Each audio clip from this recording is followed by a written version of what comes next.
L'acronyme KYC, venu tout droit des États-Unis et qui signifie connaître son client, Know Your Customer, s'est rapidement imposé en France comme un nouveau standard en matière d'obligation de vigilance, notamment dans le secteur bancaire et financier, mais pas uniquement.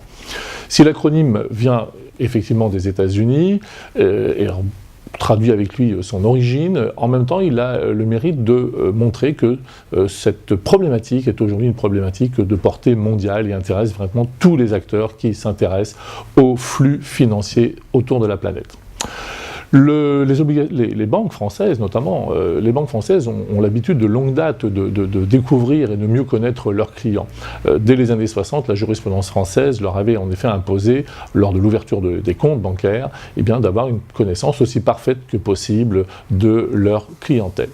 Mais cette connaissance du client a pris un tour particulier tout au long des années 80 et 90,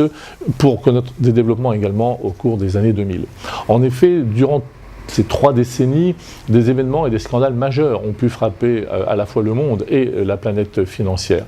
On pense notamment à de nombreux scandales qui ont pu impliquer des banques dans le recyclage de l'argent au sein de dictatures africaines, notamment Mobutu, pour ne pas le citer. Il y a également un certain nombre d'événements comme les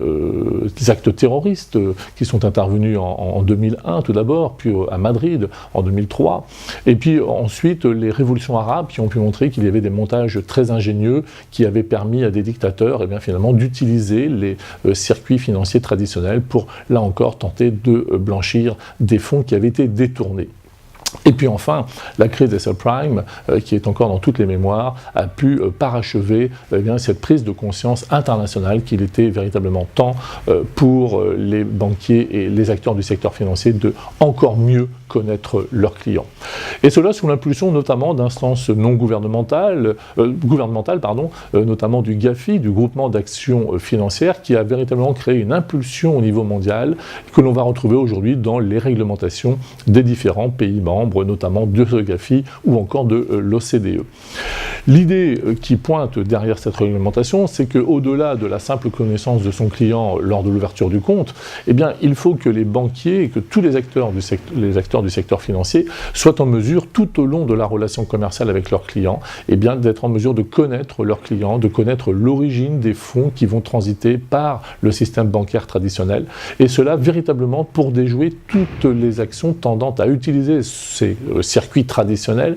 pour soit blanchir de l'argent, soit financer des activités terroristes. Aujourd'hui, l'essentiel de cette réglementation se retrouve dans le code monétaire et financier, mais cette connaissance client, on peut aussi en trouver des traces dans le code de la consommation, lorsque certaines opérations de crédit sont mises en place avec les clients.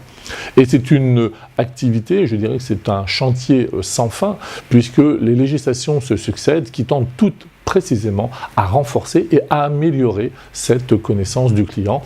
La loi Sapin 2, votée au mois de décembre 2017, en est le dernier et symptomatique exemple.